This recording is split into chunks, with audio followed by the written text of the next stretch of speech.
Muito bem, minha gente, boa noite. Essa é a oficina Projetos Culturais Sustentáveis.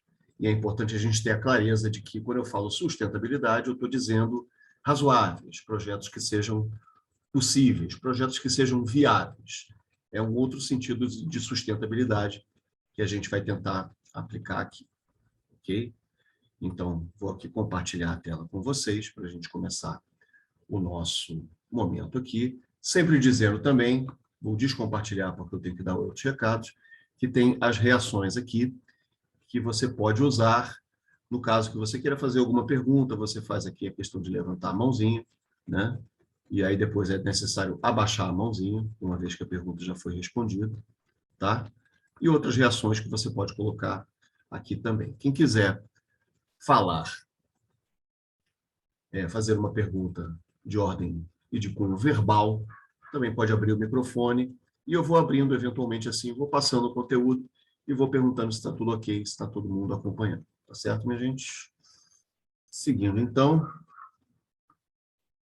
o nosso compartilhamento aqui de tela. Os 4 eixos da cultura projetual. E aqui uma definição de sustentável é que se consegue sustentar, manter, dar sustentação, feito de modo consciente em relação ao meio ambiente, de modo a evitar que os resultados das ações humanas o prejudiquem, que se consegue defender, que pode ser alvo de defesa, defensável, teoria sustentável. Então, o meio ambiente não é só a questão ambiental, a questão das florestas, das árvores, o meio ambiente é o meio da gente. E os projetos, eles circulam dentro dessa esfera também. Então, temos essa compreensão aqui de meio ambiente, essa definição que foi da página de cio.com.br. E esse termo foi absorvido pelo debate ambiental por meio da expressão desenvolvimento sustentável. E a definição mais aceita para o desenvolvimento sustentável é o desenvolvimento capaz de suprir as necessidades da geração atual, sem comprometer a capacidade de atender às necessidades das futuras gerações. É o desenvolvimento que não esgota os recursos para o futuro, que é, como fonte aqui, a WWF Brasil. Então, é interessante a gente pensar também nos projetos culturais, nos projetos sociais, como passíveis de continuidade, aquilo que pode deixar uma sementinha para o futuro e sempre fazer um determinado projeto já pensando no próximo.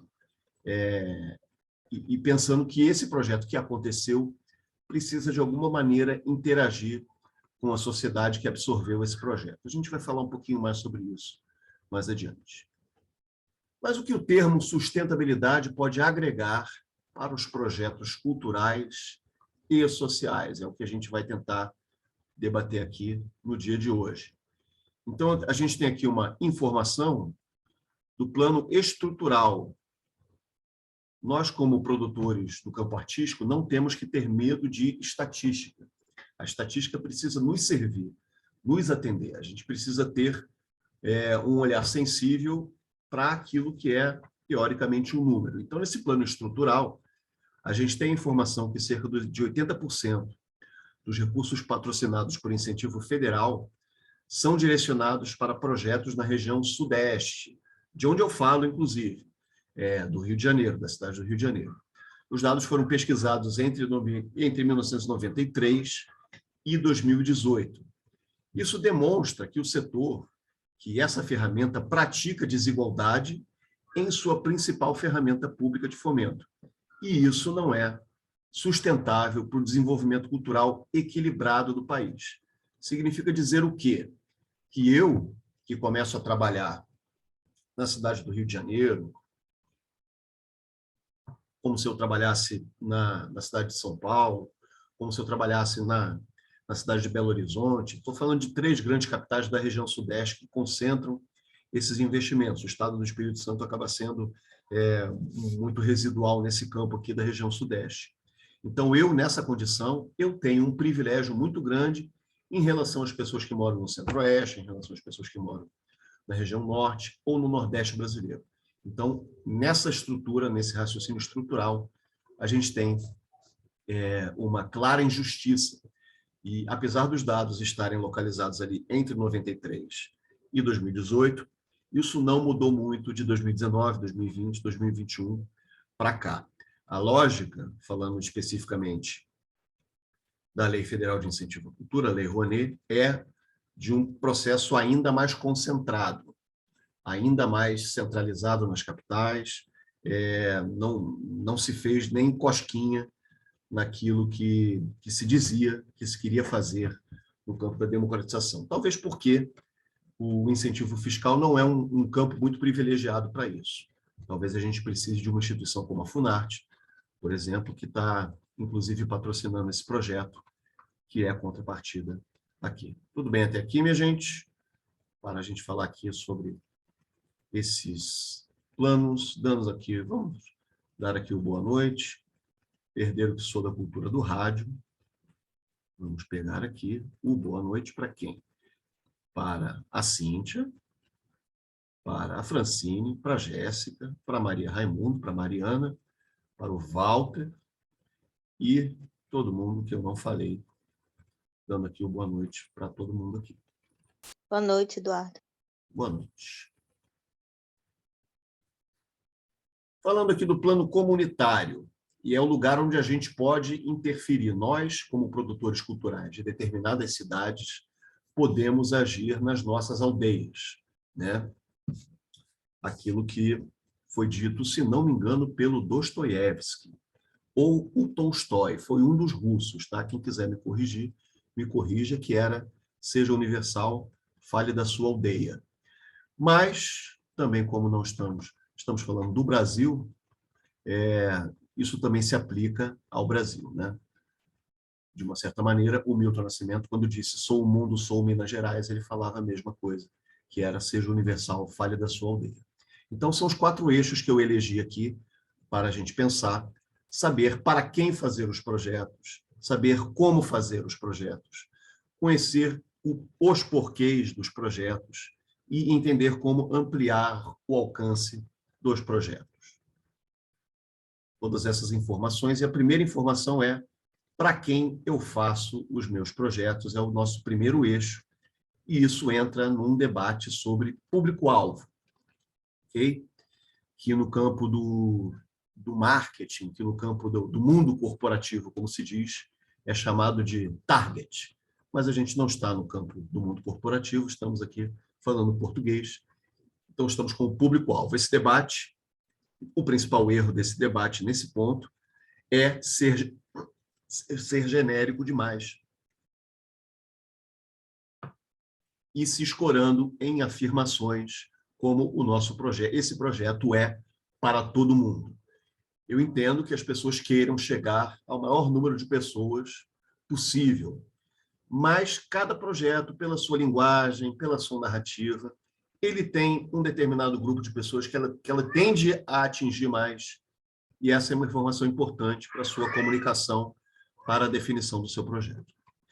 E o principal acerto é compreender que descrever esses segmentos não significa excluir ou restringir o público-alvo.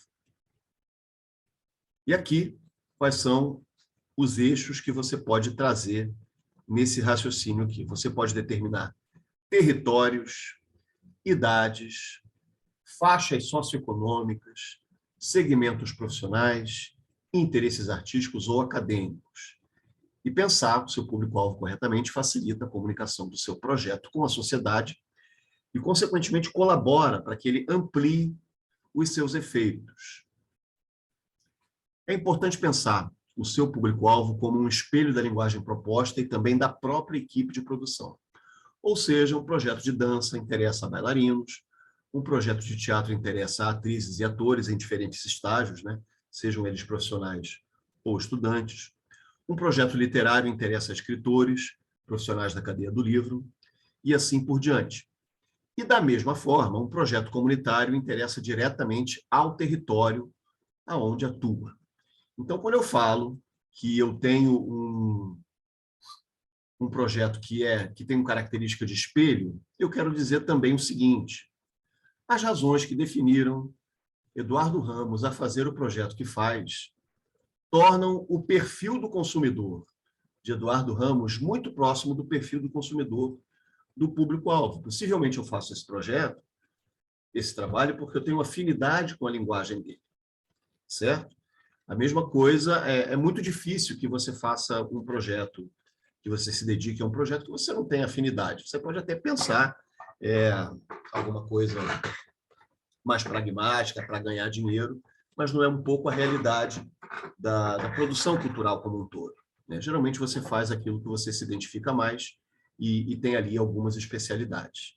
Então, se eu trabalho com artes visuais, eu vou trabalhar com artistas plásticos, vou trabalhar com estudantes de belas artes como público-alvo, eu vou trabalhar com as pessoas que moram ali na região como um público-alvo importante. É importante você ter sempre o aspecto comunitário importante, uma presença comunitária muito forte. Isso tudo são coisas que você faz para entender o seu público-alvo. E tem mais algumas perguntinhas que a gente pode responder aqui para fechar esse perfil. Será que o seu público-alvo tem um gênero específico?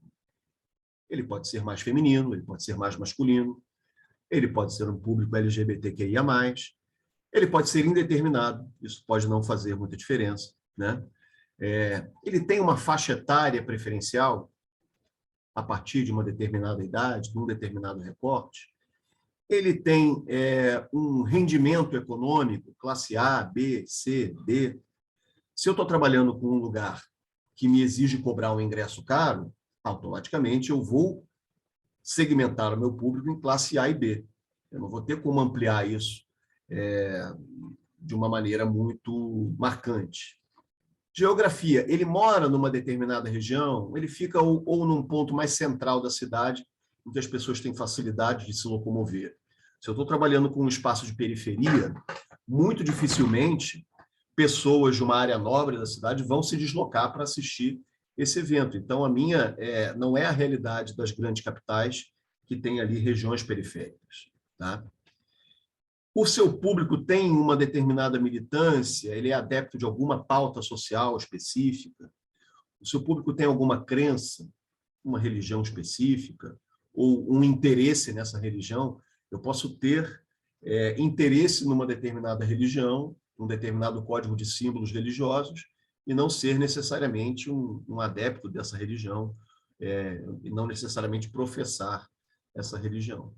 Tá? Então, são perguntas que a gente responde para estabelecer aqui o público-alvo. Dá licença, vamos. Então, vamos tentar aqui dar um exemplo bem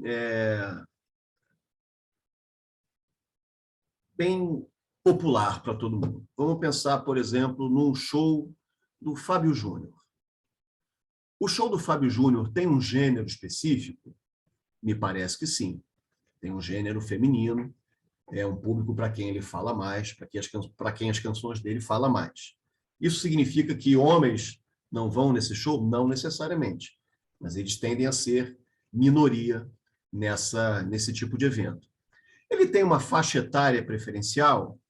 Bem, partindo do princípio que ele é um compositor com uma carreira muito longeva e ele não tem um sucesso assim, mega sucesso recente, o público dele tende a ter mais de 40 anos, 40, 50, 60 anos.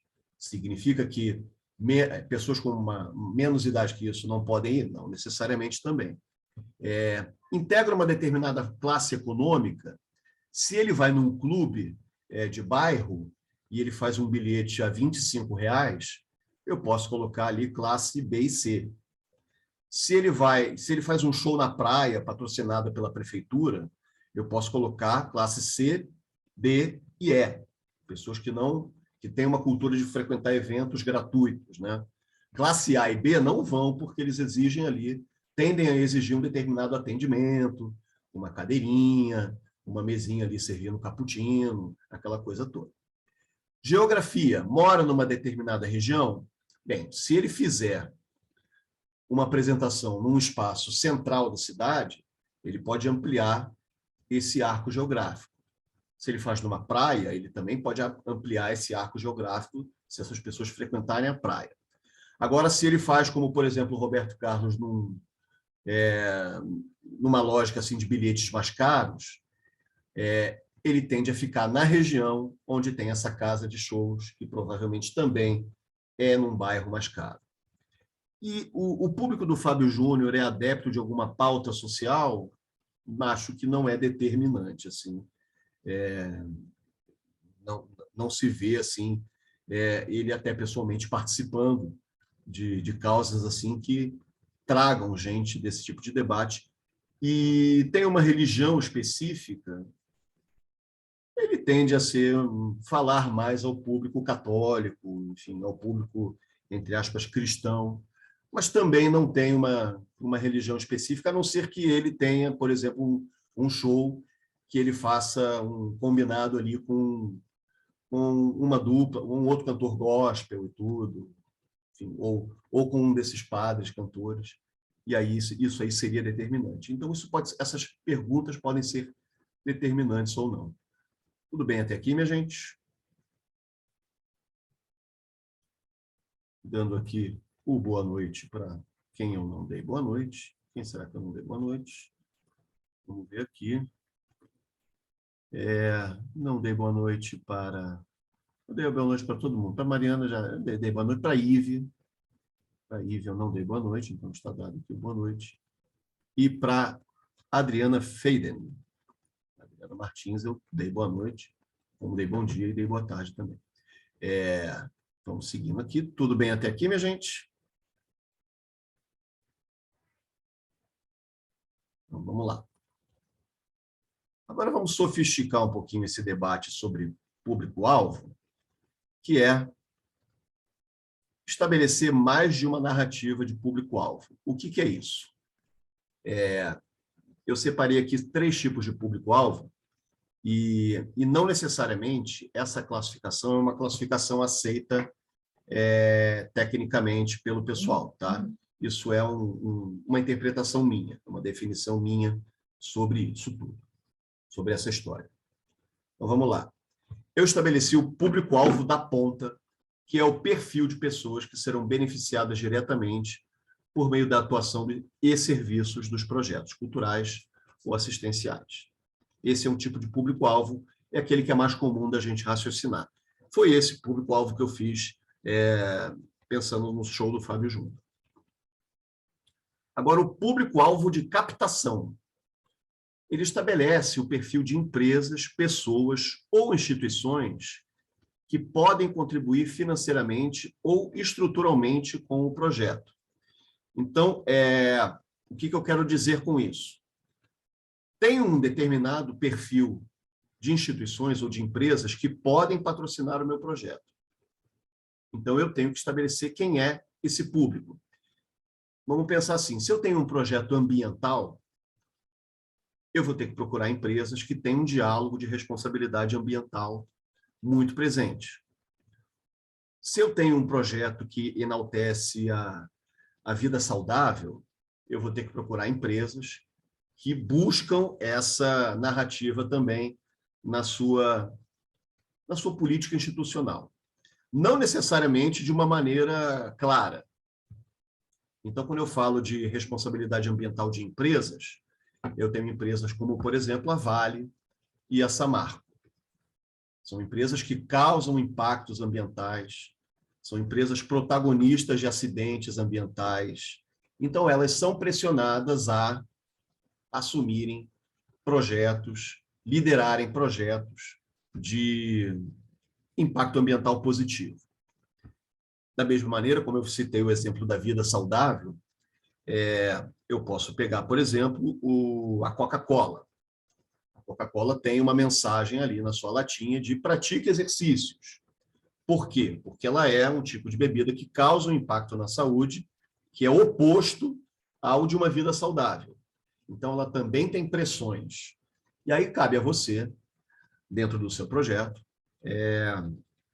ter uma aceitação ou não desse recurso para poder desenvolver o seu projeto. O que a gente pode pensar, no caso, por exemplo, de um incentivo público, é que o dinheiro público de uma empresa que você gosta, que você simpatiza, é tão público quanto o dinheiro público de uma empresa que você não gosta que você não simpatiza. Ok? Isso é uma coisa que é importante a gente ter clareza. E o público-alvo de comunicação.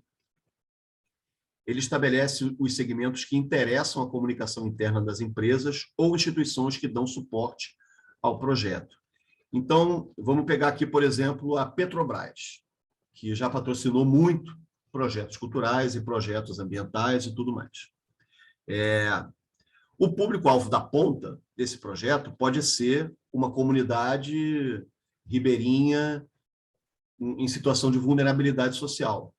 Mas o público-alvo de comunicação tem que ser os clientes da Petrobras, tem que ser os acionistas da Petrobras, tem que ser as pessoas que, de certa maneira, trazem recursos para a Petrobras. Ela precisa ter esse retorno positivo para a sua imagem. Tá? Então, são três essas definições de público-alvo que eu quero trazer para vocês, para a gente poder pensar no nosso projeto. Voltando aqui para o público-alvo de captação. É muito comum que em determinados países, determinados artistas que são muito estourados façam eventos da seguinte maneira. O que é um artista estourado? É aquela pessoa que faz shows em grandes casas, em estádios, em grandes ginásios. Aí um belo dia esse artista resolve que vai fazer um show, vamos pegar aqui um cantor, piano e voz, para 200 pessoas. Só que esses 200 ingressos serão caríssimos. Ele vai vender exclusivamente para pessoas riquíssimas, para que ele possa direcionar a um projeto social.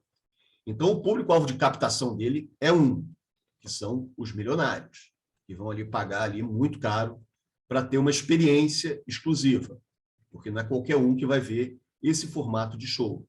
Agora, o público-alvo da ponta é o público-alvo que vai receber os recursos desse show para o desenvolvimento dos projetos. Ok? Tudo bem até aqui? Muito bem.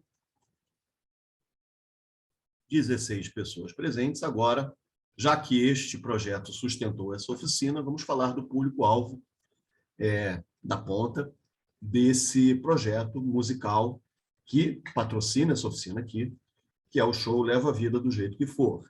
Então, qual é o público-alvo? Moradores dos bairros da Penha, Madureira, Ilha do Governador, Bangu e Pavuna, aqui no Rio de Janeiro, além de bairros vizinhos. Alunos e beneficiários de projetos de arte e educação desenvolvidos por arenas, areninhas e naves do conhecimento, sambistas, músicos e estudantes de música, pesquisadores da cultura popular carioca, pessoas com deficiência e suas famílias. Por que eu estabeleci isso aqui? Por que eu recortei os bairros? Porque são espaços comunitários. Eu fui em 5 lugares que ficam exatamente nesses 5 bairros que eu citei. Eu, de uma certa maneira, tento fazer uma divulgação que privilegie as pessoas que já transitam por esses espaços culturais públicos. Por isso que eu coloquei ali os alunos e beneficiários de projetos de arte e educação. E músicos e estudantes de música, o artista em questão, ele tem uma técnica específica de violão que ele traz para o universo do samba, mas que dialoga com o jazz, que dialoga com o rock. Isso tudo está muito presente e é sabido por algumas pessoas que estudam música, que estudam violão, e pesquisadores da cultura popular carioca, por ser um repertório muito característico dos anos 80 e 90 da cidade do Rio de Janeiro, que fala sobre bairros, sobre subúrbios, sobre periferias, e pessoas com deficiência e suas famílias, uma vez que o projeto tinha atendimento integral no campo do intérprete de Libras, e algumas outras medidas de facilitação de acesso também. Ok? Tudo bem até aqui, minha gente?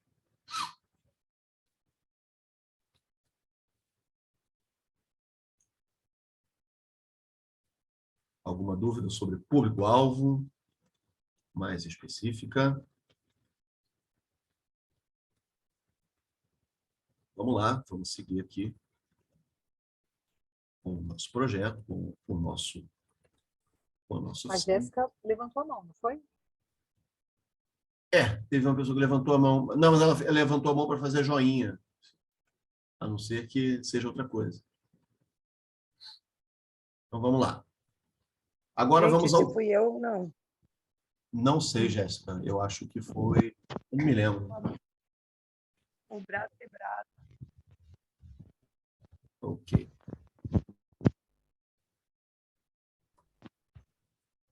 Bem, agora a gente vai entrar num debate sobre como fazer os projetos culturais, que é um item que a gente chama de descrição.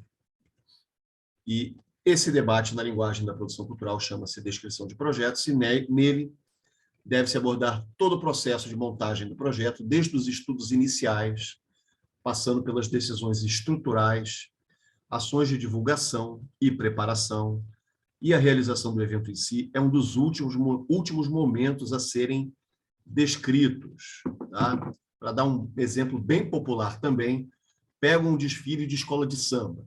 O dia que a escola de samba está passando na avenida, é o capítulo final de uma coisa que aconteceu ao longo de todo o ano, e aquilo ali é como se fosse a despedida. Tá? Aquilo que parece o evento em si é, na verdade, a finalização do evento. Boas ideias não bastam, é preciso saber realizá-la e pensar em todas as demandas que ela requer. Então, todos os dias nascem projetos com boas ideias, mas sem saber como fazer essas boas ideias. Parece um pouco aquele cachorro que sai latindo atrás de um caminhão na rua, aí quando o caminhão freia, o cachorro para e ele não sabe exatamente o que fazer. É, às vezes, o que acontece quando você tem uma boa ideia, você tem condições de fazer um projeto, mas para ali na parte mais divertida que deveria ser, que é realizar o projeto. O como fazer, ou a descrição, é dividida em 3 etapas: a pré-produção, a produção ou execução e a pós-produção. E vamos ver o que cuida cada uma delas, com dicas bem objetivas, e eu vou passar aqui um exemplo de redação sobre isso também. Tá?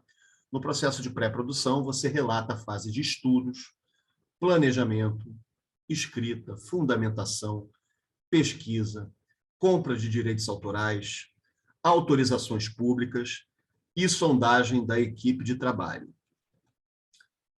Falando aqui um testemunho pessoal, eu acabo de enviar um projeto que ele ainda está sendo avaliado para ser patrocinado, e eu já obtive, nesse processo de avaliação, uma autorização pública. Então, eu já adiantei um processo de pré-produção, e quem avaliar esse projeto, vai olhar esse projeto, tende a olhar esse projeto com mais credibilidade, porque quem está formatando o projeto já adiantou capítulos que seriam necessários. Processo de produção e execução. Você detalha todos os procedimentos e trabalhos realizados a partir da efetiva reunião de profissionais do projeto, tendo como horizonte um calendário de atividades para fazer o projeto acontecer. Então, quando a escola de samba, ontem, por exemplo, aqui do lado, na Unidos de Vila Isabel, eles divulgaram a sinopse do enredo do Carnaval 2023. Eles disseram, o enredo vai ter que falar sobre isso, isso, isso, isso, e vocês vão compor sambas que falem sobre esses temas aqui. Essa reunião já é processo de produção. É como se o Carnaval já estivesse acontecendo nesse processo de reunião. Então, no caso de projetos culturais, o período de produção também prevê o início do pagamento de cachês e serviços criativos diretamente relacionados. Ok? Então, por exemplo, eu vou usar como exemplo aqui um projeto de artes visuais, de grafite. Esse projeto está em processo de produção. Ainda não jogamos tinta na parede, mas a gente já reuniu, a gente já comprou coisas, a gente já contratou pessoas, ele está em produção. Colocar a tinta na parede vai ser que nem um desfile da escola de samba, vai ser a parte final desse processo. Você deve prever não apenas os ensaios, no caso de apresentações artísticas, como também toda a dinâmica estrutural do projeto, a preparação do espaço físico, a contratação de serviços de divulgação, a mobilização de prestadores de serviços necessários, impressão de cartazes, filipetas, registros fotográficos para fins promocionais, entre outras demandas. Como última parte da etapa de produção, prevê-se a realização do evento em si, além das atividades a ele relacionadas. Então, se você tiver, por exemplo, uma oficina de contrapartida como essa aqui, é uma atividade relacionada à produção do seu projeto. E é importante, aqui uma dica de ouro, tá? Que a descrição também relate possíveis fragilidades e dificuldades do projeto de maneira transparente, dando soluções aos problemas apontados. O que eu quero dizer com isso? Eu quero dizer que eu tenho que dizer quais são os problemas do meu projeto. Será que isso é ruim? Bom, se o seu projeto tem problemas que são fáceis de deduzir, é importante que você trate disso tudo como gestão de risco e não faça do otimismo um veneno. Não pense que o acaso vai te proteger enquanto você andar distraído ou distraído. Então, o que são as obviedades dos riscos, né? Um evento ao ar livre precisa estabelecer o que vai acontecer em caso de chuva ou excesso de sol. O excesso de sol, às vezes, é descartado na gestão de um risco de evento ao ar livre. Por que o Rock in Rio ele acontece em setembro? Porque é quando chove menos e quando tem uma incidência de sol menor. Então, se eu tenho... uma coisa é eu fazer um evento para 40 mil pessoas com o sol de verão no Rio de Janeiro. Eu vou ter um movimento X nos ambulatórios, né? Se eu fizer isso em setembro, com 5 graus a menos, eu vou ter bem menos evento, né? Eu vou ter uma condição muito melhor. Então, se eu vou fazer um evento ao ar livre, se ele chover, o que ele vai acontecer? O que vai acontecer? Ele vai acontecer num espaço anexo, ele vai acontecer numa cabaninha, ou ele não vai acontecer? No caso de não acontecer, vai ter alguém ali para avisar, vai ter alguém ali para pedir desculpas, para convidar para a próxima realização do evento, alguém muito paciente, né? Porque mesmo que você tenha numa comunicação essa informação de que o evento não acontece em caso de chuva, vai ter gente que não vai pescar essa informação e vai assim mesmo. Um evento com público majoritário de crianças na primeira infância, de 0 a 6 anos, pode pensar na disponibilização de fraldários e em espaços para acomodar carrinhos. Um evento com potencial de público idoso precisa pensar em acessos desobstruídos e quantidade de banheiros. Pessoas idosas vão mais ao banheiro do que pessoas não idosas. Então, você precisa ter isso muito bem sinalizado e numa quantidade razoável. Um evento em um local que receberá um público maior que o habitual precisa também avaliar a necessidade de aluguel de banheiros químicos, né? Então, você precisa tomar cuidado com essa questão também, da questão do banheiro químico.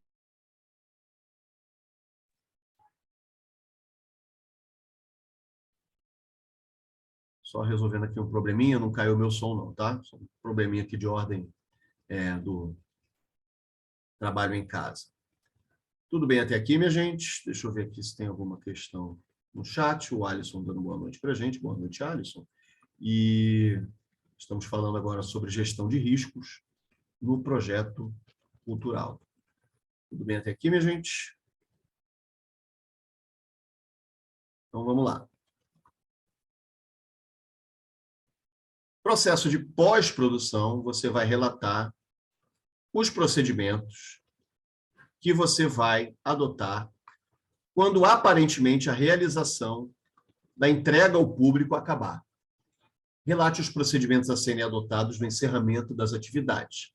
Além do procedimento de prestação de contas, é interessante prever alguma memória do projeto, seja em registros na internet, seja com impressão de livros, ou mesmo com a permanência das atividades em canais digitais. O público continua frequentando o seu projeto, mesmo ele tendo encerrado ali as atividades. Isso cria uma expectativa e já tem um engajamento mínimo para uma continuidade do evento ou para um outro projeto que você vá desenvolver. Uma dica importante para passar para vocês é que a maior parte dos projetos pensa nessas etapas de pré-produção, que é a fundamentação, e pós-produção, com alguma preguiça. Caprichar nessas etapas pode ser um diferencial importante para o seu projeto se apresentar de maneira mais sustentável e promissora. Ok? Então, vou apresentar aqui um modelo que deu certo, pensando também que cada uma dessas etapas aqui tem que ter uma previsão de duração. Tá?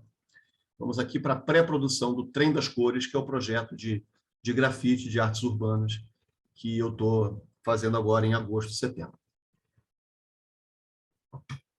O projeto Trem das Cores realizará no seu processo de pré-produção um levantamento histórico de fatos e personalidades relevantes no território do Engenho de Dentro a partir dos seguintes eixos: etimológico, qual a razão do bairro ter recebido esse nome e o quanto essa informação reflete as suas raízes históricas; humano, quais as personalidades que nasceram ou moraram por um longo tempo no bairro; e contemporâneo, qual foi o impacto das obras realizadas no contexto dos grandes eventos esportivos e o que neles foi marcante. Os artistas visuais farão a visita técnica ao espaço que se deseja realizar ativação cultural e iniciam os esboços e rascunhos. A equipe técnica deve obter autorização ou nada opor das autoridades públicas. Então, essa é a fundamentação e a pré-produção desse projeto de grafite. Até esse momento, não foram feitos grandes movimentos nem investimentos. Foram feitos esforços no sentido de organização e de fundamentação, com um tempo de execução previsto de 45 dias ou 1 mês e meio. Agora vai ficar mais divertido. A produção ou execução será realizada uma nova tomada de preços dos materiais necessários à pintura, tendo como objetivo mapear demandas de readequação orçamentária. Em seguida, serão mapeados os possíveis parceiros locais, além de localizar serviços e estruturas necessárias ao cotidiano de trabalho, como restaurantes. Os profissionais de identidade gráfica, cinematografia e produção executiva serão mobilizados e contratados. Após a aquisição de todos os materiais, será estabelecido um cronograma de trabalho com divisão de horário entre os artistas, profissionais de produção e estagiários. Uma nova interlocução com o poder público, Guarda Municipal e Polícia Militar será realizada com o intuito de dar ciência do início das atividades de produção. As atividades de pintura não acontecem em dias de chuva, cabendo ao profissional de produção executiva a incumbência de desmobilizar os esforços quando necessário. A realização das pinturas ocorre em concomitância com o horário escolar, manhã e tarde, ao longo de 15 dias, com mediação cultural para os alunos da Escola Municipal Bolívar da mesma comunidade. Serão separadas 2 tardes dentro dos últimos 5 dias de trabalho para que os alunos vislumbrem um trabalho mais próximo de sua conclusão. Ao fim do período de trabalho, a comunidade terá acesso à divulgação física do projeto, com cartazes, e também digital, com impulsionamento nas principais redes sociais. Então, aqui nessa escrita tem a gestão de risco. Eu digo o que vai acontecer quando chover. Eu digo que eu vou dar ciência às autoridades públicas. Eu digo o que eu vou fazer em termos estruturais, em termos financeiros. Eu estou apresentando, entre aspas, credenciais que a nossa equipe sabe o que está fazendo, sabe aquilo que vai acontecer, sabe executar esse trabalho que está propondo ser feito. Um tempo de execução de 180 dias, tem um erro aqui, porque 180 dias também é conhecido como 6 meses. Então, 180 dias seriam 90 dias. Isso será corrigido na edição que segue aqui para vocês ao fim do nosso encontro. A gente vai disponibilizar esse arquivo para que vocês possam baixar. Ok?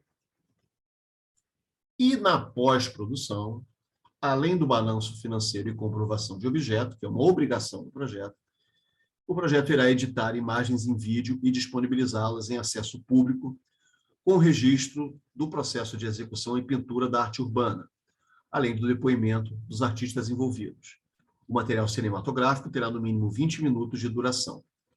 No local da intervenção artística, haverá um QR Code que o público pode acessar e receber informações sobre as histórias retratadas nas pinturas, privilegiando o pertencimento local e a memória coletiva. Ou seja, eu estou fazendo o projeto dialogar com o povo depois que ele tiver sido concluído. Tanto na parte do making-off, que vai poder ser acessado a qualquer tempo, como também na parte do QR Code, para que as pessoas possam decifrar se a gente precisa ter a percepção, quando a gente fala em artes visuais, que boa parte das pessoas que assiste uma exposição, que vê alguma coisa, não tem a cabeça assim de se deixar levar pelas imagens, pelo debate que está ali proposto. Muita gente quer saber do que a gente está falando, do que esse negócio aí fala, qual é a história que ele conta. Então, se boa parte das pessoas quer saber disso, eu vou dar uma pista, eu vou colocar ali um QR Code e vou falar, não, aquela ali é uma pintura que fala sobre isso, esse período, e vou dar a oportunidade das pessoas ampliarem ali o acesso ao seu projeto. Por esse QR Code, a pessoa também pode acessar ali o material de vídeo e isso continuar sendo visto ao longo do tempo. Tudo bem até aqui, minha gente? Seguindo, então.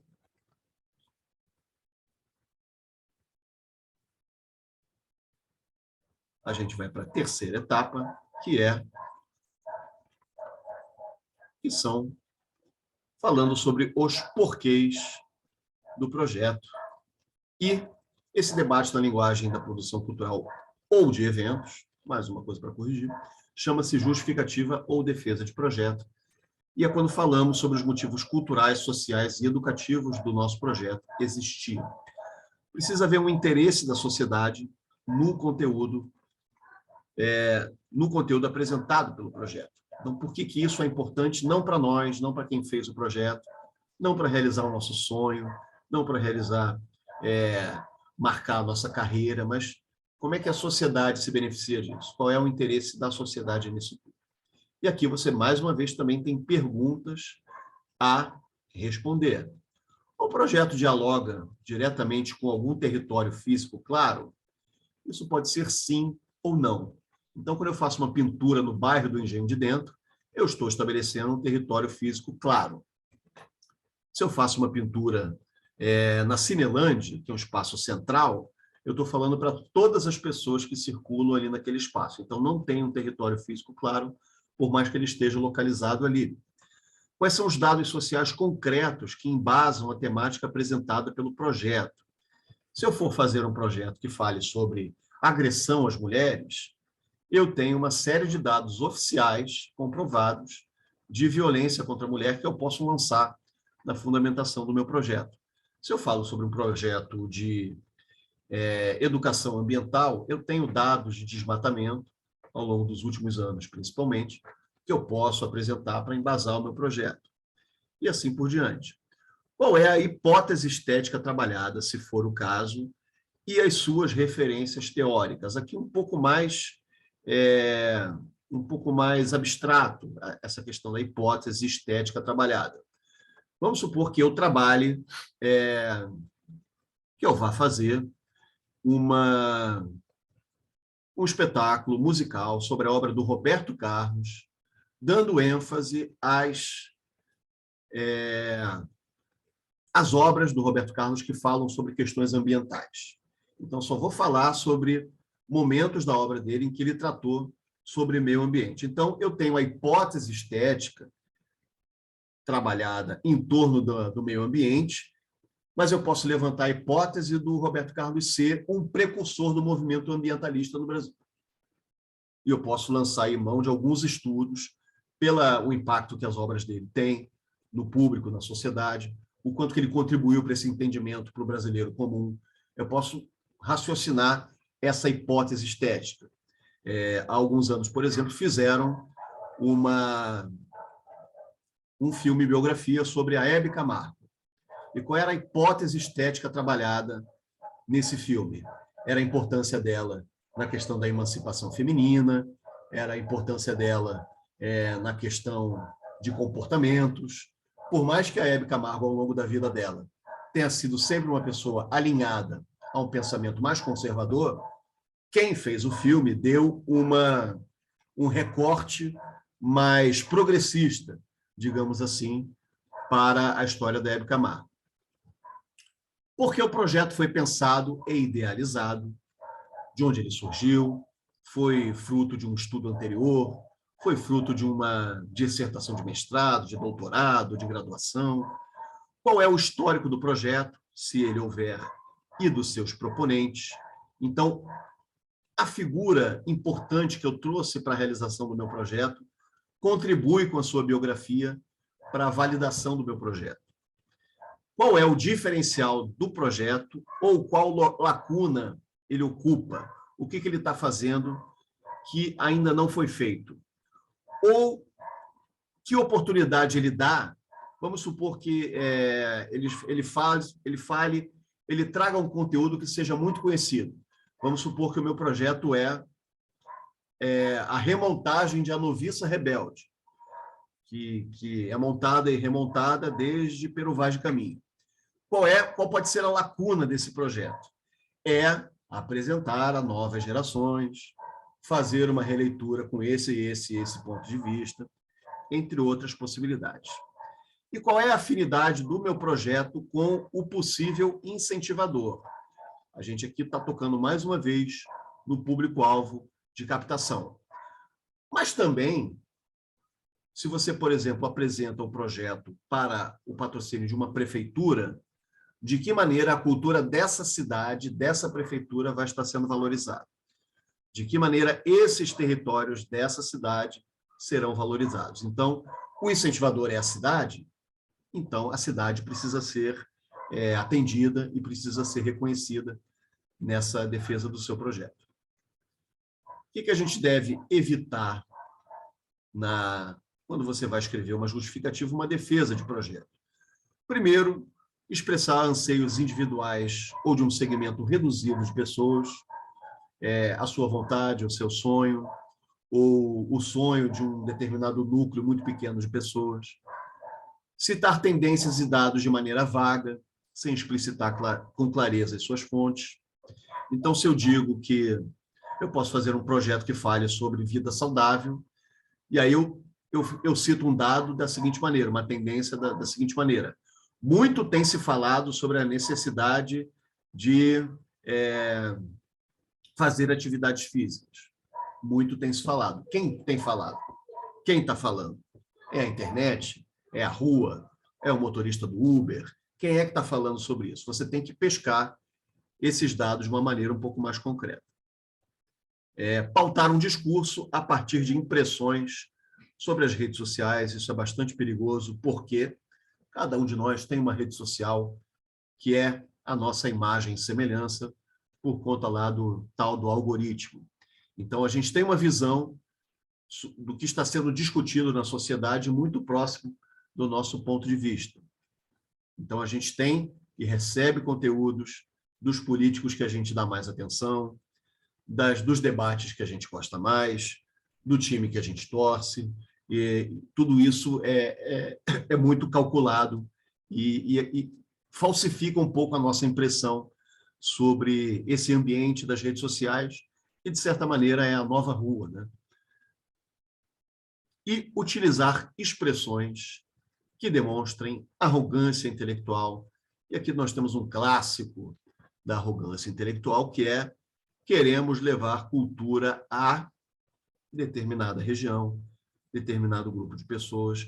Cultura é diálogo, cultura não é enxerto de informações, cultura é debate. Então, todas as pessoas, todas as cidades, territórios, povos, todos eles são produtores de cultura e a gente precisa entender isso. No caso, por exemplo, do meu projeto do grafite, eu poderia dizer, se eu fosse seguir um lugar comum, que eu vou fazer uma revitalização do espaço. Só que se eu for nesse espaço sábado e domingo, eu vou perceber que esse espaço não tem o menor problema de vitalidade. Então, eu não vou revitalizar absolutamente nada. Eu vou estabelecer, eu vou fazer uma ativação artística num determinado espaço e dialogar com a comunidade, trazer pertencimento local para essa comunidade, privilegiar o pertencimento local a essa comunidade. Ok? Tudo bem até aqui, minha gente? Eu sei que tem alguém aqui me ouvindo que já escreveu levar cultura a. Seja aqui nesta sala, seja assistindo depois no YouTube, mas não tem problema. É importante a gente tentar, a gente entender que a narrativa de projetos evolui da mesma maneira que a sociedade evolui também. Tudo isso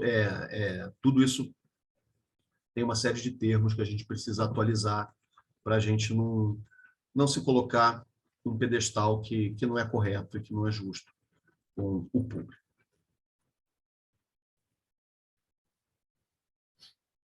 Uso de dados sociais. Aqui eu coloquei um projetinho meu em que eu usei um dado social, citando aqui o IBGE. A montagem teatral de O Pequeno Chefe pretende suprir uma demanda temática ausente do repertório de espetáculos infantis produzidos no Rio, a alimentação. Acreditamos ser possível uma abordagem artística de qualidade que coloque a criança como protagonista no debate sobre o que ela mesma anda comendo. Segundo o IBGE, 1 em cada 3 crianças brasileiras acima de 9 anos de idade está com sobrepeso. Entre os meninos, esse índice é de 16,6%. Os dados são de 2015, os mais recentes.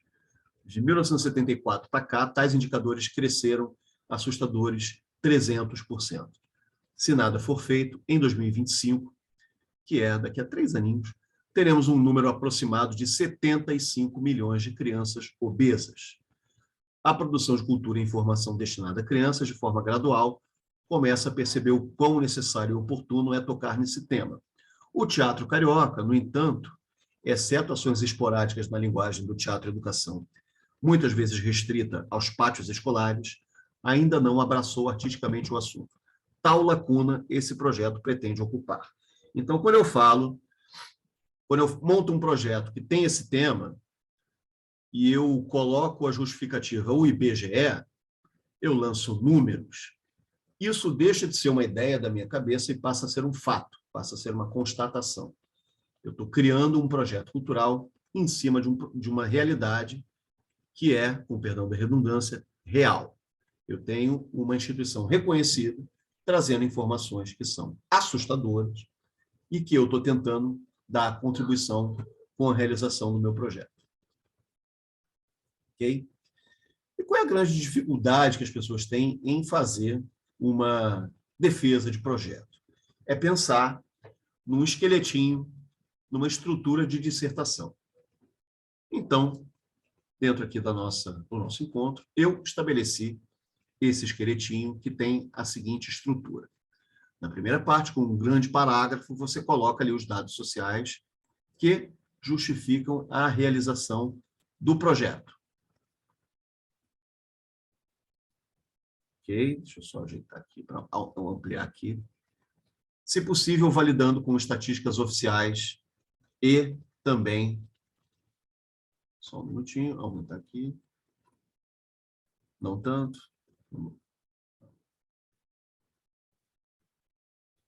Ou demandas do próprio debate artístico, cultural ou político, ou necessidades de visibilidade de um determinado movimento já existente, de modo incipiente ou claramente potente.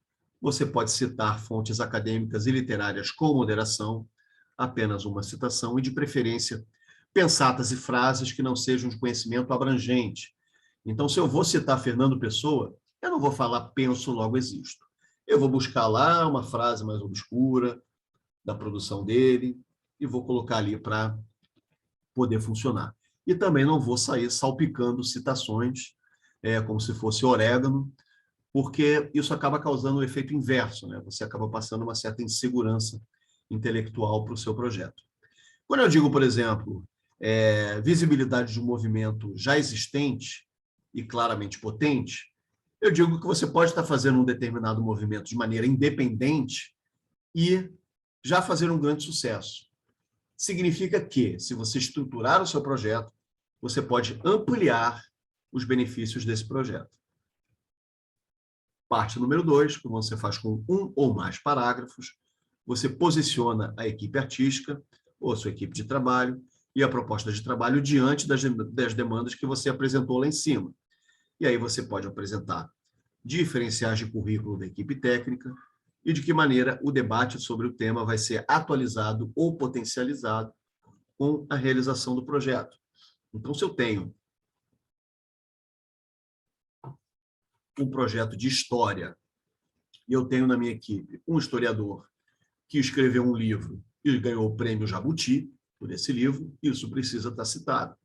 Se eu tenho um diretor ou um coreógrafo que é premiado mais de uma vez, e eu tenho um projeto nessa linguagem, esses prêmios precisam ali ser mencionados, de preferência se forem recentes, né? E de que maneira o debate sobre o tema vai ser atualizado. E na parte 3, você projeta os resultados finais, as metas, o que você vai ter, o que você vai desejar ter atingido ao final da realização do projeto, enumera ali os benefícios de memória e indica as possíveis perspectivas de permanência do projeto ou de sequência do debate que ele mesmo propôs. Então, você vai vislumbrar como vai estar a sociedade depois da realização desse projeto, como vai estar o público que você vai beneficiar depois da realização desse projeto. Esperamos que um número X de pessoas possa acessar um determinado debate, possa fruir de uma determinada apresentação artística, possa receber um determinado benefício. E essa, mais ou menos, é a estrutura de dissertação que a gente apresenta nos nossos projetos aqui. Tudo bem até aqui, minha gente? Eduardo, Estou ouvindo. com relação à questão da equipe técnica, por exemplo, às vezes você vai fazer um projeto, mas você ou não tem a equipe técnica já formada, porque você também não sabe se vai conseguir captação para esse projeto ou não, Sim. ou você até tem uma visibilidade da equipe técnica, mas de repente acontece alguma coisa de, sei lá, a pessoa se propôs a fazer com você uma parceria, de repente surgiu uma outra oportunidade muito melhor para ela e ela acaba indo para esse projeto, né? Como que fica daí essa questão de você escrever tal? Tem problema de você substituir a equipe? Como que funciona? Bom, se no momento da escrita desse projeto você está em acordo com essa pessoa da sua equipe técnica, tudo bem. Você está fazendo o processo de maneira correta. Alguns patrocinadores, e isso é minoria, exigem um percentual de cumprimento daquela primeira ficha técnica que você apresentou. 70% ali daquilo que você apresentou tem que estar presente. Algumas outras instituições que têm uma necessidade de visibilidade maior também se reservam o direito de não patrocinar, de não assinar o contrato se determinada pessoa não estiver. Isso acontece também, mas é minoria. Mas, de uma maneira geral, essas alterações, esses remanejamentos, eles são aceitos e assimilados no desenvolvimento dos projetos. Beleza, obrigada. Ok? Mais alguma questão? Já teve caso, por exemplo, falando de um projeto aprovado pelo Centro Cultural Banco do Brasil. Aí você pensa assim, pô, Centro Cultural Banco do Brasil, uma instituição com muita tradição, não é o que a gente pode chamar de uma instituição que tem um olhar comercial assim muito grande, mas tem um pouquinho. Já teve caso assim de um espetáculo de teatro que tinha ali um determinado ator combinado para fazer um protagonista, ele não podia por uma outra agenda, foi proposto um outro ator igualmente bom, também conhecido, mas a instituição não, a gente queria esse aqui e a gente não vai fazer. Pode acontecer, mas de uma maneira geral isso tudo é assimilável, isso tudo é aceito.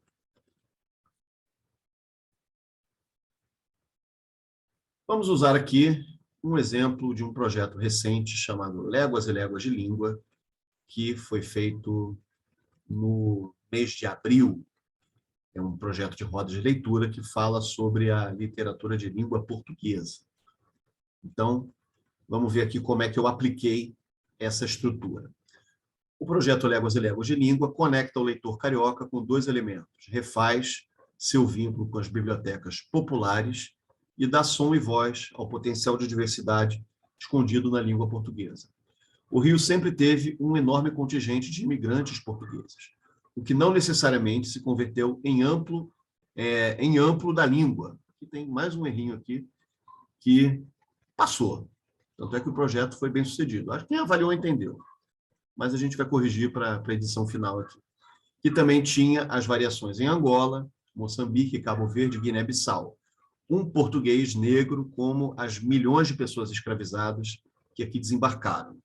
Ou português, como a antropóloga Elie Gonzalez definiu o preconceito contra as contribuições africanas à língua. A história da literatura se constrói do que se quer contar e do que se deseja ocultar. Boa parte dos autores contemplados pelo Prêmio Camões ou não está publicado no Brasil ou está fora de catálogo. Isso cria um vazio de diálogo cultural entre nações com muitas semelhanças. Ressalte-se que parte significativa do repertório de leituras trabalhadas em nossa roda documenta a luta de nações africanas contra o salazarismo português, regime de inspiração fascista. Em tempos como este, que temos que defender o óbvio, em que precisamos reafirmar a rejeição ao autoritarismo, poucas leituras são tão pertinentes. Aliada à letra está a voz. A possibilidade de construção coletiva em roda passa pela palavra falada e, assim, a leitura é um ato corporal. Sensações, sentimentos, reflexões passam pelo corpo e a voz é um meio pelo qual a nossa vivência leitora é partilhável. O pesquisador Pesantor, de 2018, defende a leitura como uma experiência corporal e aborda a ação do leitor a partir do conceito de performance. Para ele, o processo de leitura não pode ser visto apenas como operação abstrata, já que a vivência humana passa pela relação com o corpo. O leitor, em contato com o livro, sente seu peso em sua concretude e as relações com o conteúdo lido são aprendidas pelos seus sentidos. Ler em roda possibilita a concretização desta performance composta por sujeitos que constroem os sentidos a partir da escuta dos textos e também a partir da partilha oral de suas sensações e ideias. Léguas traz aos espaços das bibliotecas artistas habituados às ações de incentivo à leitura. O projeto em si é uma continuação de 2 ações anteriores patrocinadas pelo Fomento Carioca, que atendeu todas as bibliotecas populares da cidade nos anos de 2015 e 2016. Além da cuidadosa seleção de repertório literário, um mosaico de ritmos musicais também será apresentado, incluindo uma canção especialmente composta para as rodas. A presença integral de intérprete de Libras não apenas disponibiliza uma ação de acessibilidade, como também afirma o potencial estético do corpo que expressa a poesia. Ao priorizar aparelhos das zonas norte e oeste, contribuímos para a descentralização de eventos, atuamos como parte importante do calendário leitor da cidade, ao mesmo tempo que fomentamos a produção regular de tão importantes espaços ao longo do primeiro semestre de 2022. E esse projeto foi apresentado a 2 diferentes editais, sendo selecionado em um deles e dando muitas alegrias a quem executou.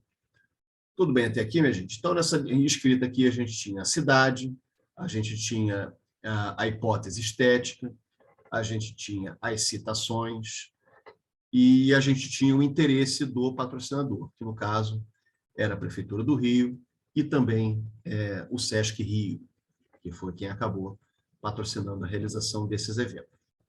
Tudo bem até aqui, minha gente?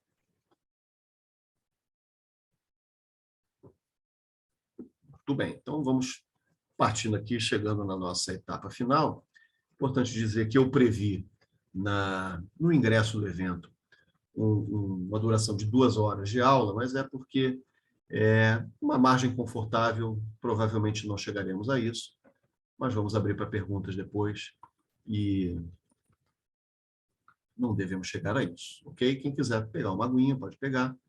Eu já estou aqui com a minha, daqui a pouco talvez eu tenha que trocar. E, por fim, a última parte, como ampliar o alcance dos seus projetos. Projetos sustentáveis precisam adotar medidas que ampliem o seu alcance social através de 2 vertentes, a democratização e a acessibilidade. Isso é muito confundido pelas pessoas, porque esses conceitos, tecnicamente, até se misturam. Uma sociedade mais democrática é uma sociedade que privilegia a acessibilidade. E medidas de acessibilidade são também necessariamente democráticas, mas tem, na concepção dos projetos, uma diferença entre um e outro. Em democratização, nós estabelecemos claramente de que modo ele será acessível a segmentos historicamente excluídos da linguagem cultural em questão ou dos eventos culturais como um todo, quer seja por ingressos gratuitos ou bastante acessível, ou vínculos com instituições educacionais ou beneficentes, fornecimento de ônibus fretados, ações de divulgação mais amplas, ou por outras medidas. Também pode ser considerada uma ação de democratização realizar o projeto em lugares como asilos, orfanatos, presídios, hospitais ou outros locais em que o público beneficiado não pode sair. Então, se eu realizo um projeto num presídio, eu estou sendo profundamente democrático, porque nada supõe, nada faz crer que presidiários tenham acesso à fruição cultural, embora seja um ambiente e uma perspectiva importante para a ressocialização. A mesma maneira para menores de idade em situação com punições socioeducativas, medidas socioeducativas. Então, estou sendo muito democrático quando eu chego nesse lugar. Se eu realizo, como eu tenho alguns colegas que fazem, palhaçaria em hospital, com pessoas internadas, você não pode supor que a pessoa que está ali internada, numa situação de risco de vida, ela possa, no meio da tarde, sair para dar um pulinho no teatro, para dar um pulinho numa apresentação. Não, ela está ali e ela tem uma fruição cultural que acontece ali. Então, aquilo ali é profundamente democrático. É importante ressaltar que o acesso gratuito não necessariamente estabelece e garante uma política clara de democratização. Procedimentos como disponibilizar acolhimento de crianças, ou seja, destinar espaço ou atividade para crianças de mães e pais que não têm com quem deixá-los, também pode ser considerada uma ação de democratização. Mas o foco principal deve estar voltado em situações de maior vulnerabilidade social. O que eu quero dizer com isso? Tem um determinado tipo de evento que acontece em que você... isso acontece muito aqui no Rio de Janeiro. Nós temos, às vezes, aqui rodas de conversa sobre comunicação não violenta. Nesse tipo de evento, tem uma proposta ali que é o acolhimento de crianças. Ou seja, vai ter um espaço ali com alguns brinquedos que as crianças podem ficar ali brincando. E existe um acordo ali entre as pessoas que estão presentes no evento de fazer um revezamento sobre quem vigia as crianças. Aquilo ali é democrático porque tem muitas mães, principalmente mães, e alguns pais que não podem frequentar algum tipo de evento porque tem que ficar com o filho, tem que dar janta para o filho e tal. E aquilo ali abre um leque. Mas o principal leque, o principal objetivo da democratização é quem está vulnerável financeiramente e que não pode frequentar o projeto por uma barreira financeira ou de território ou de transporte. Tudo bem até aqui?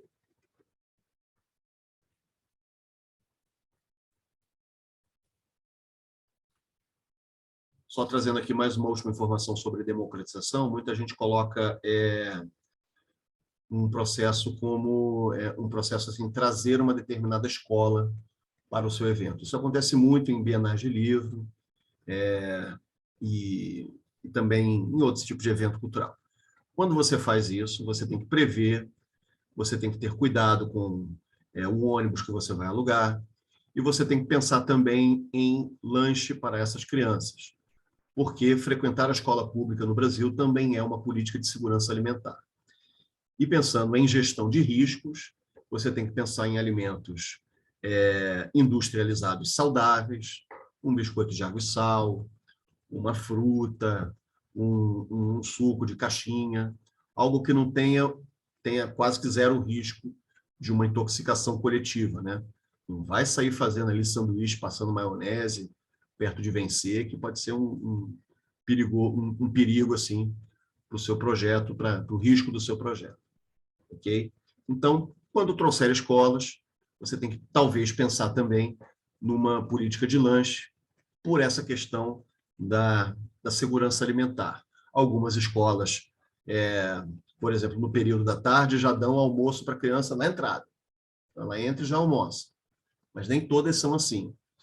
Às vezes as escolas são muito grandes, então elas têm que intercalar o horário de almoço entre as crianças e tudo. Eu trabalhei muito em escola, às vezes tinha, quando pensava em turno da manhã, às vezes chegava lá 9h30 da manhã, já tinha lá criança comendo feijão com arroz e tudo. É o horário que está dando, o corpo dela está acostumado com aquilo, e vamos que vamos, né? Então, também, isso tudo você sabe com o diálogo com a instituição educacional, ok? Que você vai beneficiar.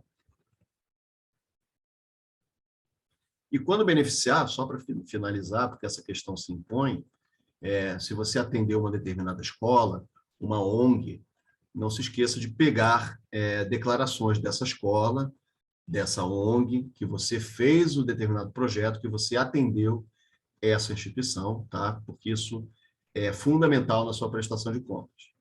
Existem projetos que têm que devolver recursos integrais para o poder público porque não pegaram esse papel, tá? E não é mais de um. Porque quando você não realiza um determinado projeto, mesmo que só uma parte dele não comprove, é entendido que você não cumpriu o que prometeu. Passando agora para a acessibilidade, a última etapa do nosso encontro aqui. O projeto deve prever facilidades de acesso à pessoa com deficiência, tendo como base os relatórios da OMS, Organização Mundial da Saúde. São necessárias medidas de acessibilidade física e também de conteúdo. Deve-se pensar na maneira mais ampla possível esse atendimento e entender que se trata de um investimento e não um custo, e privilegiar o não capacitismo. Quando eu falo em maneira mais ampla, sempre que possível, você faça um atendimento integral de acessibilidade na realização do seu projeto. Então, tem intérprete de Libras em todos os eventos. Tem audiodescrição em todos os eventos.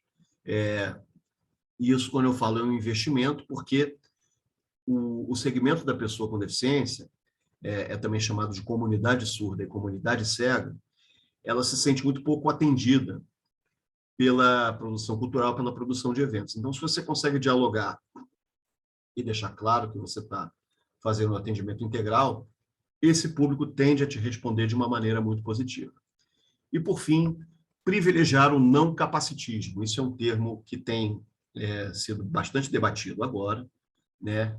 O que é você ser não capacitista? É você privilegiar a capacidade que a pessoa com deficiência tem de entender o evento, é você não paternalizar, é você não se achar bonzinho porque está fazendo isso, porque está disponibilizando uma medida de acessibilidade, você está disponibilizando uma medida de cidadania. Então, ter esse olhar que não é de cima para baixo com a pessoa com deficiência. Eu convido cada uma de vocês a buscar esse debate sobre o capacitismo e o não capacitismo. Vai ajudar muito na escrita de projetos que tragam essa questão da acessibilidade. O que a gente pode trazer aqui? Também, muitos projetos atendem essa demanda com dias específicos para tradução de Libras, audiodescrição, só que cada vez mais é frequente a acessibilidade total, aquilo que a gente já falou aqui. Peças de teatro, espetáculos de dança que têm aparato cênico ou mesmo obras de artes plásticas costumam trabalhar com a visita tátil, que também é chamada de visita sensorial, beneficiando a pessoa com deficiência visual. Programação visual em letras grandes beneficiam não apenas as pessoas com visão subnormal, mas também pessoas idosas que têm ali uma dificuldade, vista cansada, dificuldade de enxergar mais mundana, né? E rampas móveis para acesso de cadeirantes também é uma medida bastante adotada, e você tem que apurar se esse grau de inclinação da rampa está de acordo com a Associação Brasileira de Normas Técnicas, a ABNT. Você também pode alugar banheiros adaptados quando o evento não possuir e adotar uma coisa muito simples, que é a acessibilidade desde a fila, que é quando a produção destaca um ou mais profissionais para estar atento a demandas de mobilidade e acesso, sem que a pessoa beneficiada ou seus acompanhantes tenham que pedir, aumentando a independência desse público específico. Parodiando e parafraseando o Capital Inicial, é um segmento que procura a independência e sempre que você fornecê-la, será benéfico, você será não capacitista. E essa acessibilidade desde a fila é muito interessante porque ela não exige uma uma técnica específica. Não é qualquer um que pode ser intérprete de Libras, não é qualquer um que pode fazer audiodescrição, mas qualquer pessoa sensível pode ser um monitor de acessibilidade. Então, eu estou ali na fila, eu estou ali percebendo se chega uma pessoa cadeirante, eu estou ali percebendo se tem uma pessoa com dificuldade de locomoção, se precisa de ajuda, eu estou percebendo se tem uma pessoa com uma situação de obesidade que precisa de um assento específico. Eu me adianto a essa pessoa não precisa pedir, eu chego nessa pessoa e a abordo muito discretamente, por favor, venha por aqui, tem aqui o seu lugar, e seja bem-vindo, enfim. Isso tudo é muito fácil de fazer, basta sensibilidade e interesse, e faz uma grande diferença assim, no nosso projeto, essa medida muito simples de acessibilidade. Tudo bem até aqui, minha gente? Muito bem. São 20 horas e 19 minutos pelo horário brasileiro de inverno, exceto nas cidades que tem aqui fuso horário. E passando aqui para a nossa última telinha, temos aqui todos os contatos dessa pessoa que vos fala, tanto a parte do Instagram, como também o Facebook, e principalmente a página do YouTube. Amanhã eu já devo começar a fazer novos roteiros. Tivemos aqui um breve período de férias, mas voltaremos com a corda toda, gravando aí a partir, fazendo os roteiros a partir de amanhã e gravando logo em seguida. Ok? Eu vou, nesse momento, encerrar a gravação para que vocês possam ficar mais à vontade para fazer perguntas, se assim o desejar. Muito obrigado. E na descrição desse vídeo tem ali vai estar colocado, estará no YouTube. Eu vou colocar aqui o link da apostila para ser baixado, já corrigido.